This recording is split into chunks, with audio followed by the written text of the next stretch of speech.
शुक्रिया। सबसे पहले मोहतरम जनाब शहजाद सईदी साहब का आपके साथ एक हमारा ताल्लुक़ है और एक वास्ता है, उसकी बुनियाद पर हम भी यहाँ चले आए। और मोहतरम जनाब उमर तुराबी साहब यहाँ इमाम है, आपसे भी एक हमारा ताल्लुक़ है। जहाँ तक रही किबला शाह साहब की बात, तो इससे पहले चूँकि इस इलाके में मैं जैसे पहले एक साहब कह रहे थे मैं पहली बार आया हूँ, तो मैं भी पहली बार ये गर्म सा जो है कोट पहन के आया हूँ। मुझे पता नहीं है यहाँ इतनी गर्मी है, वैसे मेरा बालाकोट से ताल्लुक़ है, बड़ा ठंडा इलाका है। तो पहली दफ़ा शाह साहब को देखा, अल्हम्दुलिल्लाह पता चला कि सादात से हैं, पता चला कि हाफिज़ कुरान भी हैं, पता चला कि आलिम दीन भी हैं, ये भी पता चला कि अंदरूनी सिंध में कोई इदारा भी कायम किया है।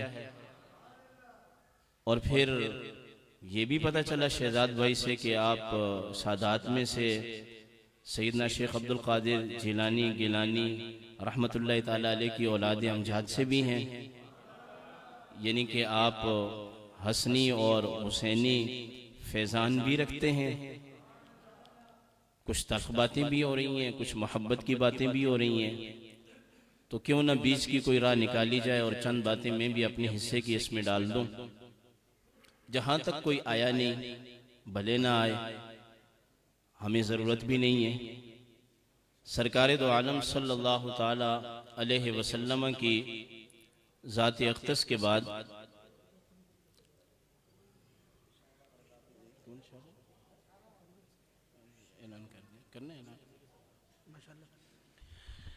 पाकिस्तान सुन्नी तहरीक के सरबरा जनाब मोहतरम हज़रत अल्लामा मौलाना सैयद शादाब रज़ा साहब दामद बरकातुहुल आलिया तशरीफ़ फरमा हुए, मैं खुशामदीद कहता हूँ।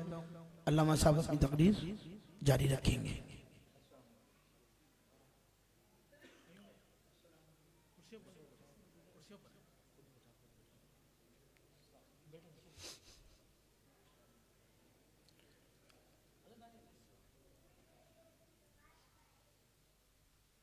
तो मैं यहाँ से अपनी गुफ्तगू को जोड़ता हूँ कि कोई आए या ना आए।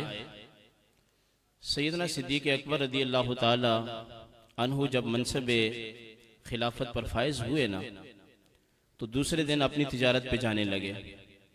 तो सैयदना उमर बिन ख़त्ताब रज़ी अल्लाह ताला ने अर्ज़ की कि आप कहाँ जा रहे हैं? तो कहा कि ज़ाहिर है मैंने अपने घर को भी चलाना है। तो आपने फरमाया आप जाएं, हुकूमत के मामलात संभालें, मुसल्ला रसूल पर खड़े हों, लोगों को नमाज पढ़ाएं, दीन सिखाएं, रियासत के मामलात चलाएं, मुसलमान कज़ाब को ठिकाने लगाएं, जो ज़कात का इनकार कर रहे हैं उनकी भी ज़रा ख़बर लें। बाकी इंशाअल्लाह अज़ीज़ रहा ये मामला आपका घर कैसे चलेगा, तो इसको फ़ारूक चलाएगा, इसको उस्मान चलाएगा, इसको अलीउल मुर्तज़ा चलाएगा। तो हमें किसी की ज़रूरत नहीं है कि कोई आए या ना आए। आप सादात से हैं। इमाम ज़ैनुल आबिदीन रज़ियल्लाहु ताला अन्हु जब मदीना में रिहाइश पजीर थे, तो एक कूफी आया और उसने रात गुजारी, बड़ी आतर खातर की। सुबह जब वो जाने लगा तो कहने लगा रात भर आपने मेरी आतर खातर की, लगता है पहचाना नहीं है।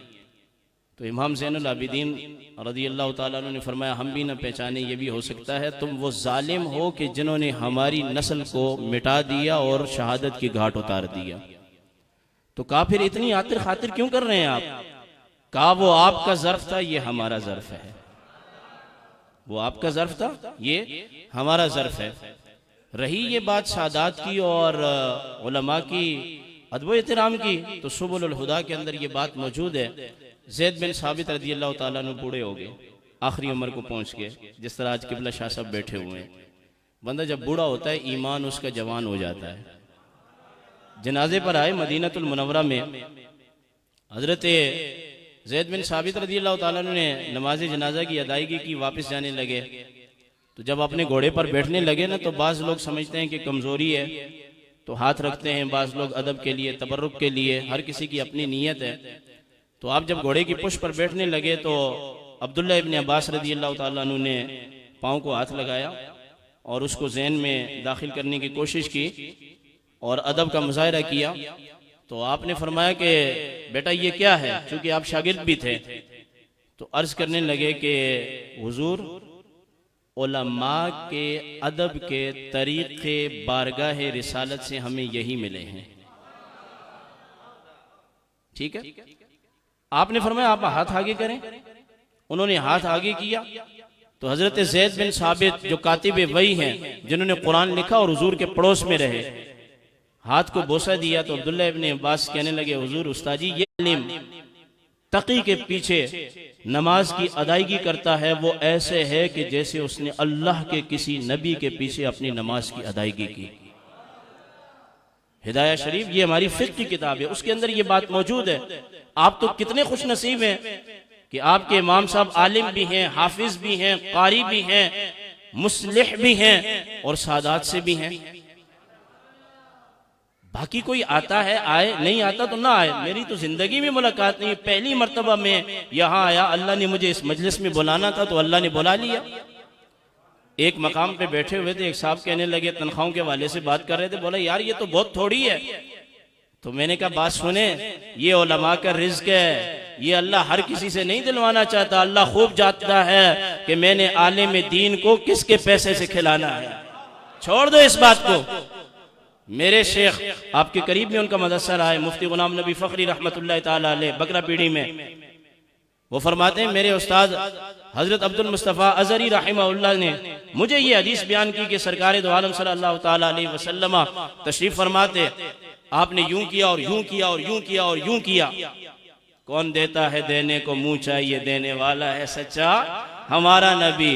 तेरे टुकड़ों पे पले गैर की ठोकर पे न डाल, झिड़कियां खाएं कहां छोड़ के सदका तेरा।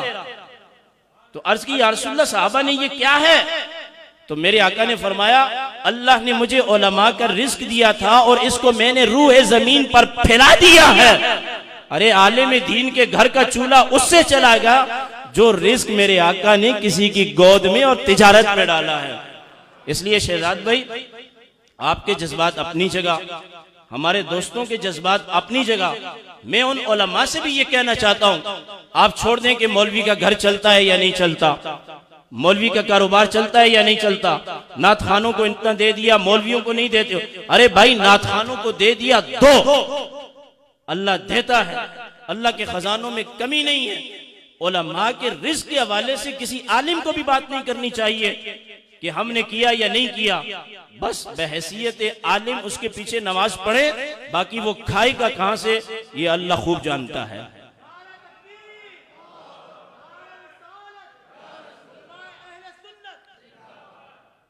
बाकी रहा शहजाद भाई होगा क्या, तो हजरत उमर रज़ी अल्लाह तआला अन्हु के साथ क्या हुआ, नमाज पढ़ाते हुए शहीद हुए।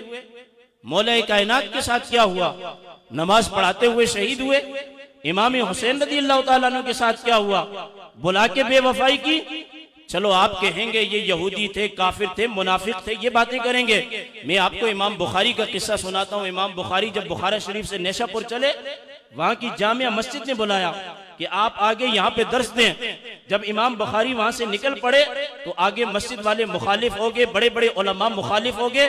कहा बुखारी का दाखिला नेशापुर के अंदर मना कर दिया जाता है और हम मुज़ाहमत करेंगे और इमाम बुखारी को नहीं आने देंगे। जिनकी किताब कुरान के बाद है उनका रास्ता रोका जा रहा है। इमाम बुखारी वापस चले गए। क्यों? अल्लाह जब दीन का काम लेता है तो फिर आजमाइश भी उसी हिसाब से रखता है। क्यों? इन्नल्लाह मअस-साबिरीन, कि अल्लाह ताला साबिरीन को जाहिर करना चाहता है, ये बताना चाहता है। जो 44 साल नमाज पढ़ाने के बाद रुखसत हो और एक लम्हे के लिए भी कोई बात ना करे, अल्लाह दुनिया को ये बताना चाहता है। कोई मुक्तदी आए या ना आए, कोई इंतजामिया का बंदा आए या ना आए, कोई बात करे या ना करे, अल्लाह इस बंदे के साथ है। जहां तक रही आगे की बात, तो मैं समेटता हूं अपने मौजू को। मुझे पता नहीं है मुझे कितना वक्त मिला है, समेटता हूं मैं अपने मौजू को। शाह साहब बूढ़े हो गए, आपके तिलामजा कहने लगे हुजूर आपने अपनी दस्तार दे दी, अपनी सवारी दे दी, पगड़ी कोई नहीं देता, अपना ताज कोई नहीं देता, आपने ताज दे दिया। हजरत अब्दुल्ला इब्ने उमर ने जो बात कही आज के जवानों सुनो, अब्दुल्ला इब्ने उमर रदी अल्लाह ताला अन्हु कहने लगे, तुम ताज को देखते हो, सवारियों को देखते हो, हमारे इमाम शरीफ को देखते हो। मुझे याद है ये देहाती, इसका बूढ़ा बाप मदीना में आता था, मेरे बाप उमर बिन खत्ताब से उसकी दोस्ती थी, हमारे घर में इसका आना और जाना था इसके बाप का। तुम पगड़ियों को देख रहे हो, हम अपने बाप के दोस्त के बेटे के साथ दोस्तियां निभा रहे हैं। क्या ये हदीसें नहीं है हमारे सामने कि मेरे आका ने फरमाया बेहतरीन हुस्न सलूक ये है कि जब तुम्हारा बाप दुनिया से चला जाए तुम उसके दोस्तों के साथ क्या करो, सिला रहमी करो। आखिर में ये बात, मैं इस मिजाज का भी नहीं हूं। नाथ खां को जो मिल रहा है मिलना चाहिए, आलिम दीन को जो मिल रहा है मिलना चाहिए, मस्जिद वाले कुछ करें, मगर मुझे तो एक ही करामत नजर आती है किबला शाह साहब की, 44 साल एक ही मस्जिद के अंदर नमाज पढ़ाना। इससे 3 जुमले मेरे जहन में आए, या तो शाह साहब बड़े साबिर हैं या आप साबिरीन में से हैं। कौन साबिर हैं? शाह साहब बड़े साबिर हैं या आप साबिरीन में से हैं? मैं खुली डुली बात करता हूं।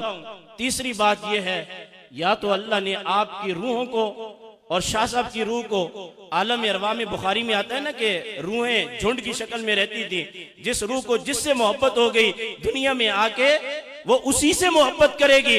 या तो शाह साहब साबिर हैं या आप साबिरीन में से हैं। वो साबिर हैं तो भी बड़ी बात है, आप साबिरीन में से हैं तो भी बड़ी बात है, और अगर मोहब्बतें और आहंगी है तो भी बड़ी बात है। इन्नमा युवस्वस साबिरून बिगैर हिसाब, अल्लाह पाक साबिरीन को बगैर हिसाब के अजर देता है, और जो आपस में अल्लाह के लिए मोहब्बत करे ये हमारे ईमान का हिस्सा है। आखिरी बात शहजाद भाई, यहाँ सुन्नी तहरीक के हमारे दोस्त भी बैठे हैं, सलीम कादरी साहब रहमतुल्लाह ताला अलैह। हम जब तालिब इल्म हुआ करते थे तो उस वक्त हम उन्हें सुना करते थे। मुझे एक वाक़या भी याद आ गया, आप पंजाब में किसी के जनाजे पर चले गए, सलीम कादरी साहब रहमतुल्लाह ताला अलैह, वापस आए, लाहौर का एयरपोर्ट था या इस्लामाबाद का, आपने टिकट ले लिया। मेरे उस्ताद मोहतरम मुफ्ती गुलाम नबी फखरी रहमहुल्लाह तशरीफ लाए तो सलीम कादरी साहब उठ के खड़े हो गए। आपने अभी टिकट नहीं लिया था, कादरी साहब ने मेरे उस्ताद को टिकट दिया। आपने फरमाया मियाँ ये टिकट आप रखो मैं ले लूंगा। फरमाया नहीं, आपकी दाढ़ी सफेद है, आपका ईमान ज्यादा है, आपकी उम्र ज्यादा है, आपके शागिर्द ज्यादा है, मैं तो आपकी खिदमत करने वाला हूँ। ये सलीम कादरी साहब ने एक अचानक बात की होगी, मगर मैं आपके इस मजमे में बता देना चाहता हूँ, जब जब हम हदीस अपने उस्ताद साहब से पढ़ते थे तो पंजाबी जबान के अंदर बड़े हसीन लफ्जों में कहते थे सलीम कादरी बड़ा अदब वाला है। वो कब्र में चले गए थे मगर उनका तज़किरा हदीस के रूम में हो रहा था। तो इसलिए शहजाद भाई इसके बाद ये बात ना करें, कोई आता है तो आए, ये जो आए हैं इनको अल्लाह ने बुलाया है, उलमा की खिदमत, उनका अदब, उनकी ताज़ीम, उनकी हौसला अफजाई वही करेगा जिसके बारे में अल्लाह ने तकदीर के अंदर लिख दिया है। ये आखिरी बात उलमा के हवाले से, उलमा को कैसे होना चाहिए। हम भी थोड़े थोड़े जवान हैं, हमारे उमेर भाई भी जवान हैं। मुहद्दिस आज़म पाकिस्तान अल्लामा सरदार अहमद साहब का नाम सुना है आपने? किस किसने सुना है? सबने सुना है। उनको लाइलपुरी भी कहते हैं, फैसलाबादी भी कहते हैं, और कटर रिजवी बंदियालवी मशाइख कहते थे कि हदीस का सबक जाके उनसे पढ़ो जिनकी सनद इमाम अहमद रजा खान फाजिल बरेलवी से करीब है। तो जनाबे वाला आपकी प्रोग्राम की दावत हुई, आप किसी देहात में चले गए, जुमले सुनना, देहात में चले गए, प्रोग्राम हुआ, बड़ा आलीशान स्टेज सज गया जनाब, हार वगैरह भी पहनाए गए, सामने बड़ा मजमा। अब पढ़ाने वाला सरदार अहमद साहब हदीस हो, जिसके बारे में ख्वाजा करमुद्दीन सियालवी ने फरमाया, जब फैसलाबाद मिलने आए ना, काफी दूर तक मैं गया हूँ उस जामिया में, चप्पलें उतार दी, जूतियां। मुरीदीन ने कहा अभी तो हदीस का जो रूम है वो बड़ा दूर है, आपने पहले ही उतार दी। फरमाया तुम्हें क्या नजर आ रहा है? ख्वाजा गुलाम करमुद्दीन सियालवी को नजर आ रहा है कि जिस कमरे में बैठ के नबी की हदीस अल्लामा सरदार अहमद साहब पढ़ा रहे हैं, अर्श से उन पर अनवार और तजल्लियात की बारिश हो रही है। जलसे में तकरीर किया आपने, तकरीर का इख्तिताम किया, वापस आए। जैसे है ना आजकल पहले ही मुंह खुल जाता है नात खानों का भी, बाज मौसमी मौलवियों का भी, कि भाई दोगे क्या? कुछ नहीं दिया, लिफाफा नहीं दिया। वो मुरीदीन तिलामसा करीब हुए, कहने लगे हुजूर कैसे लोग हैं, बड़े बेरुखे नहीं है, इन्होंने आपको किराया तक नहीं दिया। अल्लाह अकबर। मुहद्दिस आज़म पाकिस्तान के जुमले देखिए, फरमाया मत बुराई करो इन लोगों की। शागिर्द भी चौंक गए कि वजह क्या है। फरमाया सुनो सुनो, मेरे दिल के अंदर अल्लाह के नबी की हदीस थी, मैंने इस हदीस को लोगों तक पहुंचाना था, मेरे घर में ये मजमा आ नहीं सकता था। इनका तो एहसान है, बेरुखे नहीं है, मेरे मोहसिन है। इन्होंने स्टेज भी बनाया और इन्होंने अवाम को भी बुलाया और मुझे मौका दिया नबी की हदीस पहुंचाने का। इन्होंने तो उल्टा मुझ पे एहसान किया है। तो फिर सच कहा। खलीफा हारून रशीद के जमाने में एक वजीर का इंतकाल हुआ, किसी ने देखा जन्नत में मजे कर रहा है, इलेक्शन का मौसम है, लोग कहने लगे जन्नत में पहुंच गए। कहा हाँ, वजह क्या है। फरमाया वजह कोई भी नहीं है, एक ही वजह है, मैं अपनी रियासत के अंदर उलमा को ढूंढ ढूंढ कर उनके घर के चूल्हे जलाया करता था। आज मैं दुनिया से उठ के यहाँ आया तो अल्लाह फरमा रहा है तूने नबी के वारसों के चूल्हे जलाए, जाओ हम तुम्हें जन्नत में दाखिल कर देते हैं। वाखिर दावा अनिल हम्दुलिल्लाहि रब्बिल आलमीन।